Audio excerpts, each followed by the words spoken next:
창세전에 하나님께서는 그리스도 안에서 우리를 선택하셨습니다.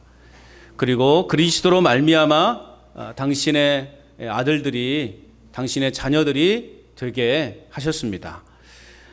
그리고 예수 그리스도의 피로 말미암아 속량 곧 죄 사함의 은총을 입도록 하셨습니다. 그리고 성령의 인치심의 복을 오늘 우리에게 주셨습니다. 그리고 우리에게 지혜와 계시의 영을 주셔서 하나님을 더욱 깊이 알아가게 하시려고 저와 여러분들을 부르셨습니다. 이것이 이제 우리가 지지난주까지 봤던 에베소 1장의 말씀을 이제 요약한 말씀입니다. 자, 하나님이 이처럼 우리를 당신의 자녀로 부르신 것은 뭐냐? 결국 따지고 보면 우리의 인생을 마이너스 인생으로 만들기 위해서 우리를 부르신 것이 아니라라고 하는 사실입니다. 하나님은 우리에게 더 좋은 것을 주시려고, 더 나은 삶을 살게 하시려고 오늘 저와 여러분들을 부르셨다라는 것이죠. 그래서 하늘에 속한 모든 신령한 그 복을 이 땅에서 누리며 또 천국에서도 누리게 하시려고 저와 여러분들을 부르셨다라는 것입니다. 하나님의 자녀로서의 신분과 그로 인해 우리에게 주어진 축복을 깨달으며 그 행복하고 풍요로운 그런 플러스 인생을 살도록 오늘 하나님은 저와 여러분들을 부르셨다라는 것입니다. 여러분, 그런데 사단은요, 우리의 마음속에 자꾸만 그런 부정적인 마음을 불어넣어 주는 거예요. 야, 너 예수 믿어서 잘된 게 뭐 있냐? 너 그동안 예수 믿어서 너희 가정이 뭐 평안한 날이 있었냐? 너 예수 믿는다고 해서 네 몸이 지금 건강하냐? 이런 자꾸 부정적인 마음들을요, 사단은 우리에게 심어준다라는 거죠. 예수님을 믿으면 나에게 있는 것이 자꾸 빼앗겨 나간다라고 하는 그런 생각을 계속 우리 마음속에 주입시켜 주는 것이 사단의 역할이에요. 그러고 보니까 참 많은 것을 빼앗긴 것 같은 여러분 느낌을 우리는 지금 받게 되는 것이죠. 시간을 빼앗긴 것 같기도 하고, 또 많은 돈을 빼앗기는 것 같기도 하고, 많은 사람들이 교회에 나오지 못하는 이유를 들려고 그러면 헌금하는 것 때문에, 교회에다가 돈을 바쳐야 된다고 하는 그런 이상한 부정적인 그런 생각들 때문에, 과거에 7, 80년대 90년대 초반까지 교회에 막 부흥사경회를 하면서 막 헌금을 강조하고 건축에 막 붐이 일어났을 때 꼭 건축하려고 그러면 부흥회를 합니다. 그러잖아요. 부흥회를 해가지고 이제 부흥 강사가 꼭 마지막 날에 작정하게 만들어요. 권사님들 얼마 있어? 에게 더해. 그래갖고 막 1,000,000원 막 그렇게 하고, 그런 여러 부작용들이 많이 있었죠. 그러면서 이제 또 가정에 물론 긍정적인 변화도 많이 있었지만 그 안에서 사람들이 생각할 때는 부정적인 생각이 더 크게 기억에 남는 것이죠. 그로 인해서 뭐 복받는 가정도 사실 많습니다. 자신의 그런 폐물들을 하나님의 재단에 바쳐서 건축하게 하고, 그러면서 자녀손들이 잘 되는 뭐 그런 가정도 분명히 있어요. 그런데 세상 사람들의 눈에는 그런 게 보이는 것이 아니라 좋지 않은 것들이 보이는 거죠. 따지고 보면 우리가 그동안 예수님 믿어서 참 많은 시간을 빼앗겼다라는 생각을 갖기도 하고, 또 많은 돈도 빼앗긴 것 같은 느낌도 받기도 하고, 무엇보다 세상의 친구들도 빼앗긴 것 같은 그런 느낌을 여러분 우리가 갖지 않습니까? 저도 처음에 이제 예수를 막 믿기 시작할 때, 이제 고등학교 때 예수를 믿기 시작했는데요, 참 열심히 교회를 다녔어요. 그냥 오직 학교, 교회, 집 뭐 이렇게 그냥 이럴 정도로 처음에 얼마나 열심히 교회를 다녔는지 몰라요. 그런데요, 어느 날 갑자기 제 마음속에 확 드는 게 뭐냐면, 내가 왜 이렇게 매주 교회를 나와야 되는 거예요? 매주 내가 이렇게 교회를 내가 왜 나와야 되지? 뭐 그런 생각이 갑자기 어느 날 든 거예요. 내가 이렇게 아침부터 나와가지고 아이들 주일학교 봉사도 하고, 또 성가대도 하고, 또 오후 하루 종일 교회에 있다가 또 오후에 예배까지 드려야 되고, 내가 왜 이렇게 귀한 시간을 내가 왜 이 교회에다가 이렇게 내가 허비를 해야 되는 것이지? 뭐 그런 생각을 가졌어요. 무엇보다도 친구들과의 노는 일을 포기하는, 그게 너무나 저에게는요 억울하다는 생각이 들었어요. 그때만 해도요, 이제 우리 친구들 사이에 이제 주일 되면 이런 자전거 타고 하이킹을 많이 다녔어요. 그래서 구례도 참 많이 왔어요. 구례도 오고, 자전거 타고 구례도 오고, 또 남원도 이렇게 넘어갔다 오고, 그런 코스를 많이 했었어요. 친구들은 그렇게 이렇게 하이킹도 다니기도 하고, 또 그 당시에 이제 남원에 재밌는 롤러스케이트장이 있었거든요. 롤러스케이트 아시죠? 바퀴 4개 달린 거요. 그게 있었어요, 남원에가. 그래가지고 친구들하고 가끔씩 그게 이제 교회 친구들하고 가기도 했는데, 친구들은 주일 되면 그 놀러도 가고 그러는 거예요. 그런 걸 보면서 내가 지금 왜 이러고 있냐? 내가 왜 이런 시간, 이 귀한 시간을 내가 여기에서 이렇게 허비하고 있는가? 그런 생각을 제가 가질 때도 있었다는 말이죠. 그럴 때는 아직 복음이 내 안에 분명하게 와닿지 않을 때, 비록 몸은 교회에서 열심히 봉사한다고 하고 있지만 아직 내 마음속에 그 구원이라고 하는 그 확신이 제 안에 아직 심어지지 않을 때였기 때문에 그런 생각 속에서 좀 갈등을 했던 것 같아요. 그래도 성령님께서 저를 꽉 붙잡아 주셔가지고 여기까지 온 줄로 믿습니다. 별로 인정도 안 해주시네요. 그때 제가 혹하고 나갔으면 아마 여러분들하고 이렇게 못 만났겠죠. 세상 어디 속에 내가 지금 놀고 있겠죠. 그래요. 하나님이 그때 저를 꽉 붙잡아 주셔가지고 제가 지금까지 이렇게 올 수 있었던 것입니다. 뭐 여러분들은 그런 고민 안 해보셨습니까? 그런 생각 안 해보셨어요? 내가 괜히 돈을 빼앗긴 것 같기도 하고, 시간도 빼앗긴 것 같기도 하고, 세상 친구들도 잃어버린 것 같기도 하고, 세상 친구들은 지금 이 시간에 막, 지금 오늘 비 와서 그러는데, 뭐 이 휴가철에 놀러도 가고, 주일날 막 계곡도 가고 그러는데, 나는 지금 이게 뭐냐? 뭐 그런 생각 안 해보셨냐고요. 사람이라면 다 그런 생각을 해보셨겠죠. 지금 생각해보면 참 어리석었다라는 생각을 당연히 지금은 하게 되죠. 왜냐하면 지금은 복음의 가치를 제가 알기 때문에, 이 복음이라는 것이 얼마나 귀하고 소중한 것을 알기 때문에 이제는 그러한 것에 전혀 흔들리지 않습니다. 아무리 친구들이 뭐 놀러 간다고 해도, 좋은 데 간다고 해도 저는 그것이 결코 부럽지 않게 된 거예요. 오히려 그냥 주일은 그냥 교회 와서 예배 드리는 게 더 속 편하더라고요. 여러분 그러지 않습니까?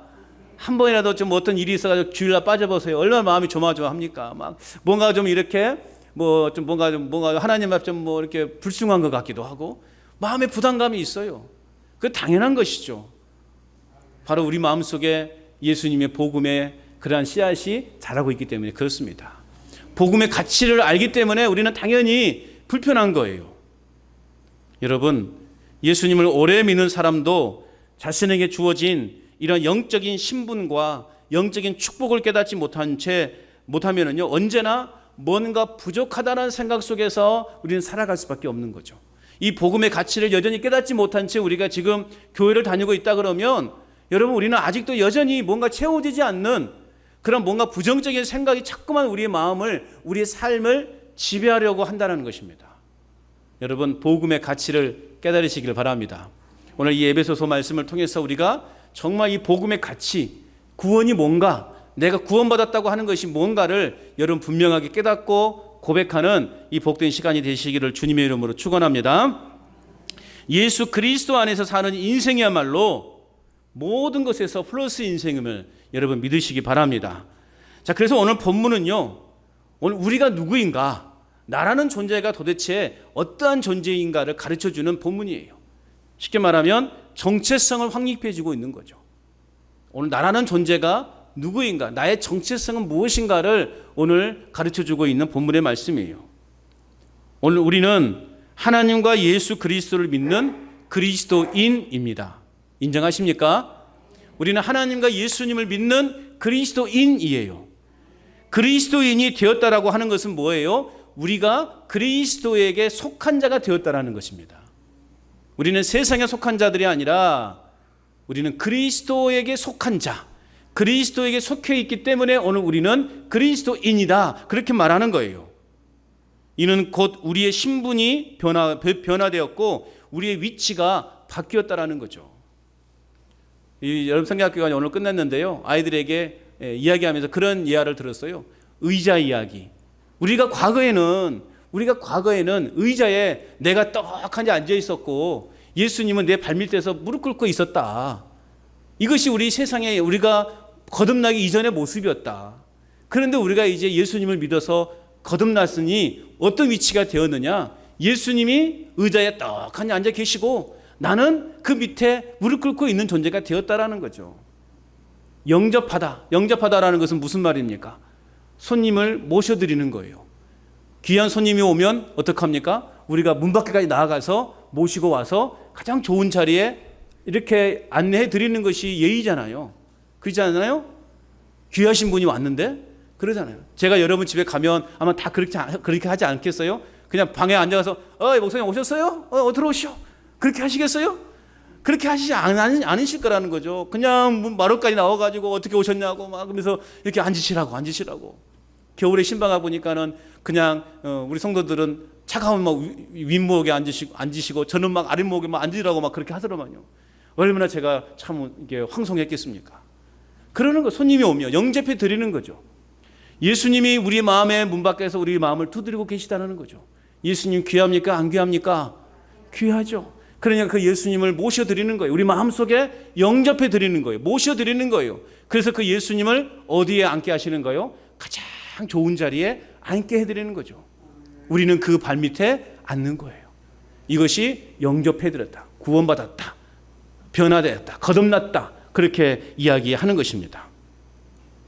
오늘 어쨌든 우리는 세상의 자리에서 또한 죄악의 자리에서 멸망의 자리에서 오늘 저와 여러분들은 구원의 자리로, 영생의 자리로, 영적인 위치로 자리를 옮긴 그리스도인이라는 사실을 여러분 믿으시기 바랍니다. 특별히 오늘 이제 본문은 믿음을 통해서 은혜로 구원을 얻는다고 하는 이 바울 서신의 구원론에 대해서 잘 이야기해 주고 있습니다. 오늘 본문 1절에서 3절은요, 구원받기 이전에 우리의 상태가 어떤 상태였는가를 보여주는 거예요. 구원받기 전에 우리의 상태. 아마 다 여러분 이제 뒤늦게 예수님을 믿는 사람들이라면 아마 다 공감을 하실 수 아마 있는 그 내용일 수도 있습니다. 자, 1절 말씀을 볼까요? 1절 같이 한번 읽어봅니다. 시작. 그는 허물과 죄로 죽었던 너희를 살리셨도다. 아멘. 자, 오늘 우리가 구원받기 이전에 우리는 어떤 존재였는가? 허물과 죄로 죽었던 사람들이었다는 거죠. 허물과 죄로 죽었던 사람들이었어요. 허물이란 뭐냐? 허물이라는 것은요, 정해진 경계선을 넘거나 바른 길에서 벗어나는 것, 이것을 이제 오늘 허물이라는 의미로 해석할 수 있어요. 정해진 경계선을 넘었어요. 넘으면 안 되는 경계선을 넘은 것, 또 바른 길이 있는데 그 길에서 벗어난 것.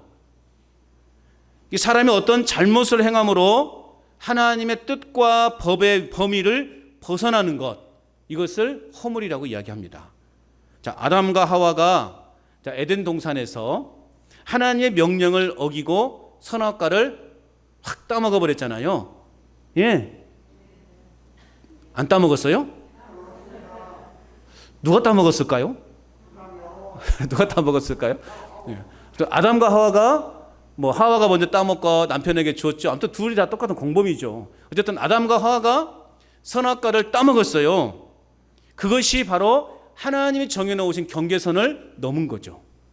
야, 너희는 이 땅에 이 에덴 동산에 있는 모든 걸 다 네 마음대로 해라. 다 즐겨라. 네 마음껏 즐겨라. 그러나 단 한 가지, 이 선악과만큼은 건들지 말아라. 이게 하나님의 경계선이에요. 그런데 아담과 하와는 그 경계선을 넘어버린 거죠. 그 허물로 인해서 우리는 어떤 존재였다고요? 죽었던 존재라는 거죠. 또한 오늘 허물과 죄라고 말했어요. 죄는 뭐냐? 죄라고 하는 것은 표적을 빗나가거나 표준에 미치지 못하는 것을 뜻합니다.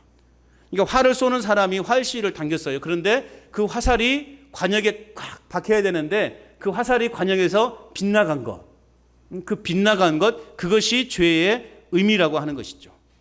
이게 죄는 하나님을 영화롭게 하는 표적에서 빗나간 생각이나 말을, 그리고 잘못된 일을 행하는 것을 말하는 거죠.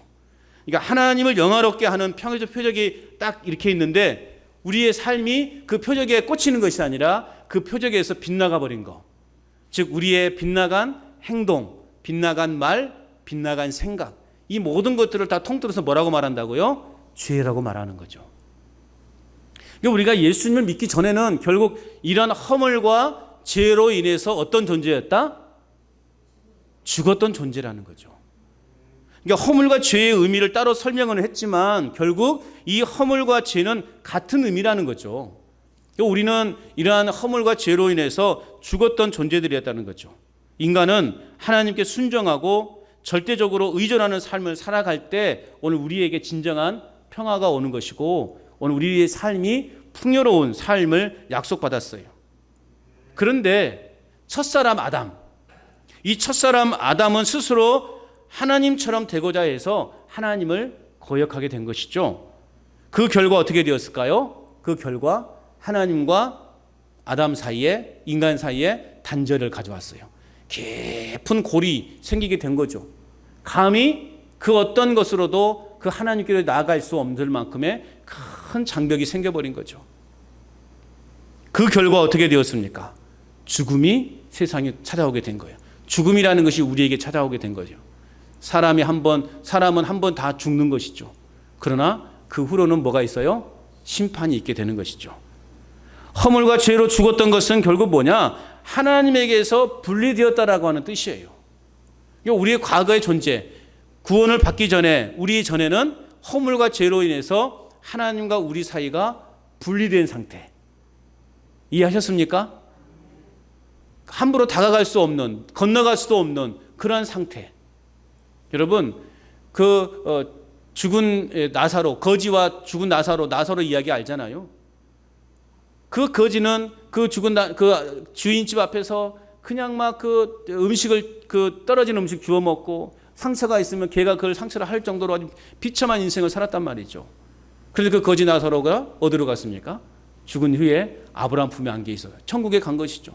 근데 그 부자는 어디 있습니까? 뜨거운 불구덩이에서 막 고통스러워하고 있는데 저 너머로 보니 우리 집 앞에 대문 앞에서 그렇게 음식 주워 먹고 참 그렇게 불쌍하게 사던 거지가 그 아브라함 품에서요 아주 평안한 모습으로 있는 거예요. 그러니까 이 부자가 얼마나 고통스러웠으면 저 거지로 하여금, 나사로로 하여금 손끝에 물 한 방울만 찍어서 내 혀에 좀 대게 해달라고 그렇게 요청하잖아요. 이게 뭐라고 말합니까? 건너올 수도 없고 건너갈 수도 없는 곳이더라고요. 여러분, 우리의 과거의 상태가 그런 상태였단 말이죠. 하나님과 우리 사이의 관계는 그렇게 단절된 상태였다는 것입니다. 자, 하나님과 분리된 채로 살았던 그때에 그럼 우리는 어떤 삶을 살았는가? 오늘 2절 3절 말씀하고 있어요. 2절 한번 읽어볼까요? 2절 읽습니다. 시작. 그때 너희는 그 가운데서 행하여 이 세상 풍조를 따르며 공중의 권세 잡은 자를 따랐으니 곧 지금 불순종의 아들들 가운데 역사하는 영이라 그랬어요. 그때라는 표현하고 있어요. 그때 너희는, 그때가 언제예요? 앞절에 허물과 죄 가운데 있었던 때를 말해요. 그러니까 과거에 너희가 허물과 죄 가운데 있었을 때에 그때 우리의 모습을 세 가지 제약된 모습으로 오늘 2절에서는 이야기해 주고 있죠. 첫째는 뭡니까? 세상 풍조를 따르는 삶을 살았었어요. 우리는 세상 풍조를 따르는 삶을 살았다고요. 이런 삶은 어떤 삶입니까? 하나님의 뜻에 반하는 죄악된 세상을 따라 사는 삶의 모습을 말하는 것입니다. 이게 세상적인 표준과 가치관을 가지고 살았던 거예요. 세상 것이 최고예요. 세상의 명예가 최고고 권력이 최고고 욕망이 최고고 뭐 그런 어떤 삶 속에 우리가 살아왔다라는 것이죠. 하나님을 떠나 타락한 세상의 정신과 사고방식, 그 가치체계에 순응하면서 살았던 우리의 모습이었다는 거죠. 여러분, 요즘 얼마나 흉악한 범죄들이 많이 일어납니까? 상상할 수도 없는 일들이 우리 주변에서 일어나고 있어요. 끔찍한 사건 사고들이 우리 주변에서 수시로 일어나고 있단 말이죠. 요즘 뭐 사람 죽이는 것이요 너무 막 그냥 손쉬워진 것처럼 사람의 생명을 너무나 가치 있게 판단하는 것이 아니라 너무나 그냥 가치 없게 이렇게 생각하는 사람들이 너무 많습니다. 삶을 비관해서 자살하는 사람도 너무나 많습니다. 결국 이러한 것들이 뭐냐? 이러한 것들이 세상 풍조라는 거죠. 하나님 없으면 얼마든지 일어날 수 있는 일들이에요. 그들 안에 과연 하나님이 계시는 것일까? 하나님을 저들이 만났을까? 그러지 않을 확률이 더 높다라는 것이죠. 또 여러분, 두 번째 제약된 모습은 뭐냐? 공중권세를 잡은 자를 따라 사는 삶이었다라는 거죠. 여러분, 공중권세 잡은 자가 어떤 존재예요? 사탄이에요. 이 사탄은 2절 하반절에 말씀하고 있는 것처럼 불순종의 아들들 가운데 역사하고 있었다는 것이죠. 그러니까 허물과 죄로 하나님을 떠나 영적으로 죽음의 상태에 있던 사람들은 자연히 이 사탄의 지배에 지배를 받고 또 사탄의 지배를 따를 수밖에 없는 그러한 상황에 처해 있었다는 거죠. 우리의 과거의 모습이 그렇다는 거죠. 그래서 우리에게는 늘 불평과 불만과 미움과 시기와 질투 속에서 우리는 늘 원망의 목소리를 내면서 그렇게 살아왔던 존재들이라는 거죠. 여러분, 이 사탄이 우리가 살아가고 있는 세상에 가장 가까이 존재하고 있다는 것, 여러분 우리가 인식해야 됩니다. 그만큼 우리에게 쉽게 영향력을 행사할 수 있는 그 사단의 역사를 우리는 늘 마음에 기억하고 또 품고 살아가야 되는 거죠. 물론 예수 그리스도의 십자가를 통해서 결코 회복될 수 없을 정도로 결정타를 맞아서 이 사단이 패배했지만 완전히 힘을 상실하는 것은 아니라는 것을 우리는 기억해야 돼요. 끊임없이 이 사단은 우리의 마음속에서 우리를 유혹하고 우리를 넘어뜨리려고 하고 우리를 불신앙을 갖게 하고 그 역할을 계속해서 감당하고 있다는 거죠. 사단은 최후의 패배의 날이 오기까지, 예수님이 오시는 그날까지 하나님을 대적하면서 우리 믿는 사람들을 공격할 거라는 거죠. 이미 예수님이 십자가에서 죽으시고 부활하시는 순간 사단의 그 권세는 깨졌지만, 그러나 여전히 그 잔재가 남아서요, 우리를 계속 괴롭히고 우리를 계속 유혹한다는 거죠. 그래서 여러분, 베드로전서 5장에서 뭐라고 말씀하고 있습니까? 근신하라, 깨어라, 너희 대적 마귀가 우는 사자같이 두루 다니며 삼킬 자를 찾느니 너희는 믿음을 굳건하게 하여 그를 대적하라. 할렐루야. 따라서 합시다. 믿음을 굳건하게 하여. 믿음을 굳건하게 하여. 그렇습니다. 우리가 믿음을 굳건하게 하여 사단을 대적하라 말씀하고 있는 것입니다. 셋째, 우리는 어떤 삶이었는가? 육체의 욕심을 따라 사는 삶이었다라는 거죠. 3절 말씀 같이 읽어봅니다. 시작. 전에는 우리도 다 그 가운데서 우리 육체의 욕심을 따라 지내며 육체와 마음이 원하는 것을 하여 다른 이들과 같이 본질상 진노의 자녀이었더니, 자, 육체의 욕심이라고 하는 것은 하나님의 뜻과 정반대되는 것을 말하는 거예요. 여러분, 욕심 그 자체는요, 나쁜 것이 아니에요. 누구나 다 욕심을 가져야 돼요. 예? 여러분, 욕심을 가지세요. 예? 가지시라니까 제가 뭐 나쁜 말 하겠습니까? 욕심 그 자체는요, 결코 나쁜 게 아니라는 거예요. 그런데 문제는 뭐냐? 그 욕심을 이루기 위해서 잘못된 것을 선택하거나 정상적이지 않은 방법으로 그 욕심을 채우려는 것이 나쁘다는 것이죠. 여러분, 우리가 하나님의 은혜에 대한 그 욕심을 갖는 것은 중요해요. 예? 말씀에 대한 그 욕심을 갖는 것은 중요하다고요. 제발 그런 욕심을 많이 가지시라고요. 하나님의 임재에 대한 그 욕심을 갖는 것은 너무나 중요하다고요. 여러분, 옷을 예쁘게 입고 또 예쁘고 매력적으로 보이고 싶어 하는 것은 나쁜 걸까요? 안 나쁜 걸까요? 예? 옷을 예쁘게 입고 싶고 또 예쁘게 보이고 싶고 예쁘게 보이고 싶어 하는 거, 그 나쁜 거예요? 안 나쁜 거예요? 안 나쁜 거예요? 안 나쁜 거예요. 이건 누구나 다 가질 수 있는 거예요. 여러분, 다 이렇게 예쁘게 하고 오셨잖아요, 어느 교회. 예. 거울 한 번도 안 보고 교회 오신 분 계셔요? 일어나서 보고, 씻고 나서 보고, 옷 입고 보고, 나오기 전에 보고. 예쁘게 하고 오시잖아요. 우리가 예쁜 모습을 보이고 싶어 하는 것, 예쁜 옷을 입고 싶어 하는 것, 이건 너무나 당연한 거예요. 그런데 문제가 무엇입니까? 잘못된 방법을 동원해서 우리가 예쁘게 치장한다는 것, 그게 나쁘다는 것이죠. 문제가 지나칠 때 그런 욕망은 결국 우리 인간을 파멸의 길로 이끌어가고 만다라는 것입니다. 사단은 어떻게 해서라도 우리를 그 파멸의 길로 인도해 가기 위해서 아주 그냥 눈을 부릅뜨고 굶주린 사자가 이렇게 먹을 것이 없나 살펴보는 것처럼 그렇게 우리를 쳐다보고 있다는 것이죠. 그래서 우리의 양심을 결국 어둡게 만들어 버립니다. 우리를 죄악에 빠뜨려 급기야는 지옥으로 몰아가려고 한다는 그 사단의 계략에 우리는요, 넘어가서는 안 되는 것입니다. 구원받기 이전에 우리의 모습은 그야말로 어떤 모습이었는가? 비참한 모습이었다는 거죠. 허물과 죄로 인한 하나님과의 단절, 즉 영적 죽음의 상태에 있었다는 것입니다. 하나님을 떠나 내 욕구 충족을 위해 살았던 것이죠. 공중권세 잡은 그 사단, 곧 불순종의 아들들 가운데서 역사하는 그 사단의 지배 아래 오늘 우리는 과거에 그렇게 살아왔다라는 것입니다. 이런 삶의 결국은 어디일까요? 지옥행이죠.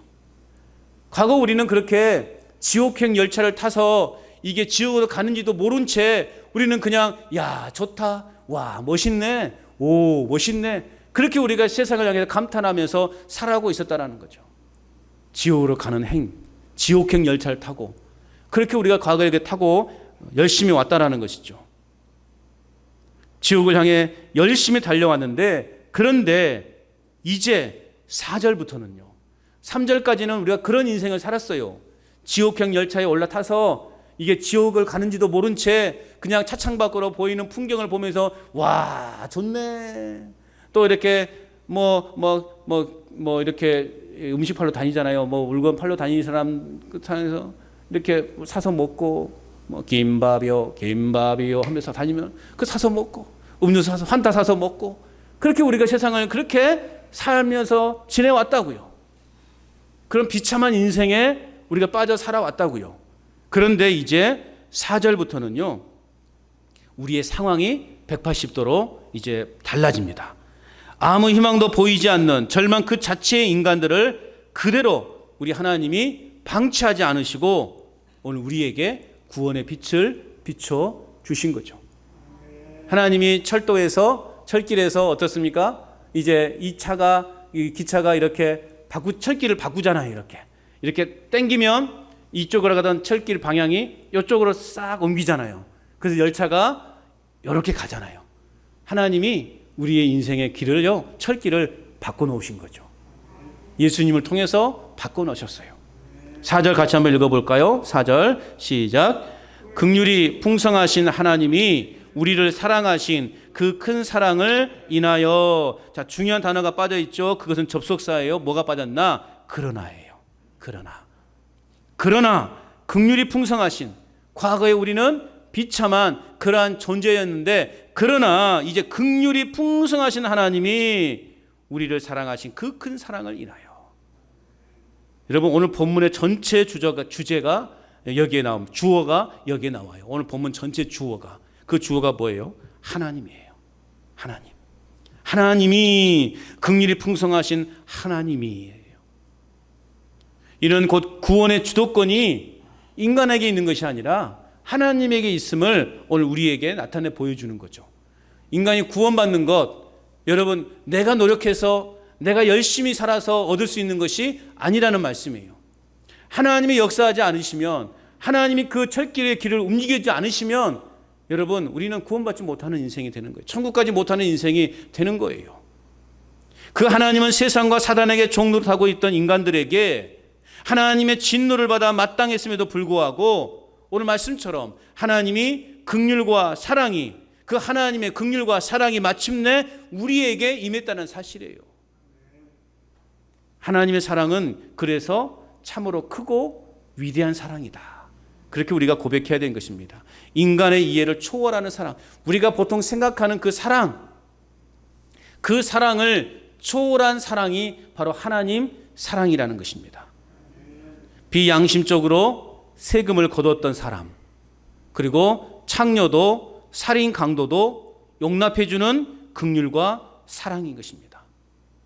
70번씩 7번 죄 범한 사람일지라도 용서해주는 그러한 긍휼과 사랑이라는 말씀이에요. 이런 하나님의 귀하신 사랑을 여러분 우리는 지금 누리고 있다는 거죠. 그 어떤 사람이라 할지라도, 그 어떤 죄인이라 할지라도 용서해 주시고 품어 주시고 용납해 주시는 그 하나님의 사랑을 지금 우리는 경험하고 있다는 것입니다. 예수님의 수제자라고 떵떵거리던 베드로가 어땠습니까? 예수님을 모른다고 3번이나 이렇게 부인하지 않았습니까?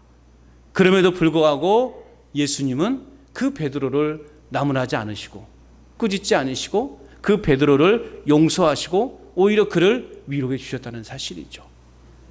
이런 하나님의 긍휼과 사랑이 아니었더라면 그 누구도 용서를 받지 못했을 거라는 것입니다. 이런 하나님의 긍휼과 사랑이 오늘 우리를 향해 전해졌어요. 하나님의 긍휼과 사랑이 우리의 죄악보다 훨씬 크다는 것이 오늘 우리에게는 위로가 되는 거예요. 하나님의 긍휼과 사랑은요, 이 하늘보다 더 큰 긍휼과 사랑이라는 거죠. 그러니까 우리를 덮는 거죠. 모든 인류를 덮는 거죠. 오늘 저와 여러분들은 하나님의 긍휼과 사랑을 받은 존재라는 사실에 대한 이 확신을 가져야 할 줄로 믿습니다. 이런 확신을 가진 자만이 진정 우리 인생에서 행복을 누릴 수 있는 것이고 기쁨을 얻을 수 있는 것입니다.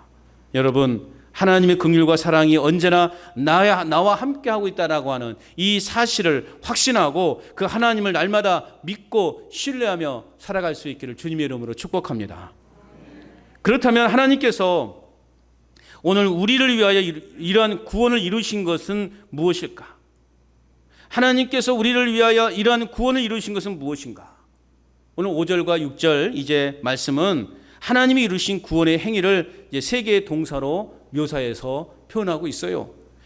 첫째는요, 5절 말씀에 보면 허물로 죽은 우리를 그리스도와 함께 살리셨다. 또 둘째는요, 6절 상관절에 보면 또 일으키사 말씀하고 있어요. 또 셋째요, 6절 하반절에 보니까 그리스도 예수 안에서 함께 하늘에 앉히시니 그렇게 말하고 있어요.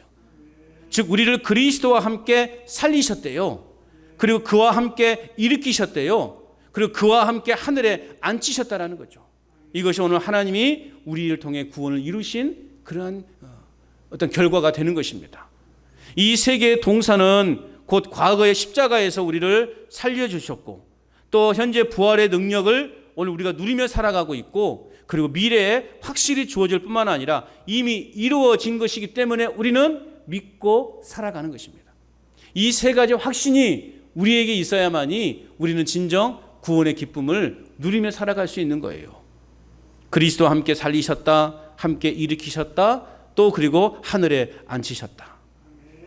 그런데 이러한 놀라운 역사는 오직 예수 그리스도와 연합할 때, 예수 그리스도와 하나가 될 때 일어난다는 것이죠. 종교개혁자 칼빈은요, 그리스도와의 연합의 중요성을 이렇게 말했어요. 그가 말한 거 한번 들어보셔요. 그리스도께서 우리 외부에 계시는 한 그분이 인류의 구원을 위해 고난을 당하시고 행하신 모든 일이 무용지물로 남게 된다. 그분이 가지고 계신 모든 것은 우리가 그분과 한 몸을 이루기 전에는 우리에게 아무런 의미가 없다라고 말했어요. 예수님께서 이루신 그 십자가의 사랑, 그 십자가의 희생, 그 고난이요, 우리가 그리스도와 함께 연합되지 않는 한 그 모든 것들은 아무런 의미가 없다라는 거죠. 이게 내가 그 예수님을 내 마음속으로 모셔드리지 않는 한 예수님의 그 십자가의 고난, 피 흘리심, 그 구원은요, 우리와 아무런 관계가 없다라는 거죠. 우리는 그리스도 안에 있을 때, 그리스도와 함께 할 때 구원함을 받음을 믿으시기 바랍니다. 그 우리는 어디 안에 거해야 된다고요? 그리스도 안에 머물러야 돼요. 그리스도와 함께 연합될 때, 함께 할 때 구원을 받는 거예요. 전에 우리는 욕심을 따라 살았어요. 내 마음대로, 내 욕심대로 살았던 사람이에요. 그리스도를 알지도 못했고 육체의 만족과 욕망을 위해서 살았어요. 허물과 죄로 죽어 있었어요. 그러나 이제는 그리스도 안에서 우리의 삶이 완전히 변화되었다는 거죠. 완전한 변화, 우리의 삶이 질적으로 바뀐 거예요. 대충 바뀐 것이 아니라 완전히 바뀌었다는 거죠. 그래서 고린도후서 5장 17절에 뭐라고 말하고 있어요? 그런즉 너희는 누구든지 그리스도 안에 있으면 새로운 피조물이다. 그리스도 안에 있으면 새로운 피조물이라 이전 것은 지나갔으니 보라 어떻게 되었다고요? 새 것이 되었도다. 할렐루야. 누구든지 그리스도 안에 있으면 새로운 피조물이 돼요. 이전 것은 지나갔고 이제는 완전한 새로운 자로 다시 태어났다라는 것입니다. 그리스도 안에 있으면 근본적으로 뒤바뀌어 버린 삶의 변화는 이 서신을 기록하고 있는 사도 바울의 몸소 체험했던 그러한 역사예요. 그래서 그는 일평생 복음의 뜨거운 열정을 갖고 그 한 몸 불태운 삶을 살지 않았습니까? 여러분, 사도 바울이 뭐가 부족해서 그런 고난을 당해야만 했을까요? 뭐가 부족해서 그가 돌에 맞아서 죽을 위험에 처해야 됐을까요? 그러지 않을 인생을 살았어요. 그는 배울 만큼 배웠고 좋은 가문이었고 가진 것도 많았고 지위도 높았고 모든 사람들로부터 아주 인정받는 대단한 능력자였다고요. 그랬던 그가요, 여러분 왜 그런 비참한 삶을 살아야 했겠냐고요. 뭐 하세요? 집중하세요. 집중. 가장 중요한 거 말하고 있어요. 저랑 이야기하세요. 네. 옆에 사람 이야기하지 마시고 저하고 이야기하세요. 여러분 왜 사도 바울이 그런 자신이 가진 그 모든 것들을 다 내려놓고 배설물로 여기고 오직 하나님의 그 복음만을 위해서 돌에 맞기도 하고 굶주리기도 하고 그냥 죽을 위기에 처한 그런 인생을 살아야 했냐고요. 복음의 가치를 그가 알았기 때문에 그래요. 복음의 가치를 알았기 때문에 그래요. 제가 존경하는 목사님이요, 이제 교사를 하시다가 목회자가 되었어요. 그러니까 어떤 분이 그렇게 말하더라고요. 아이고, 그 좋은 교사를 내버리고 뭐 하려고 그렇게 고생스러운 목사가 되었어? 그렇게 묻더래요.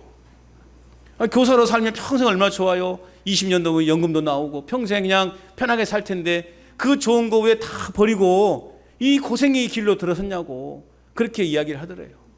왜 그랬을까요?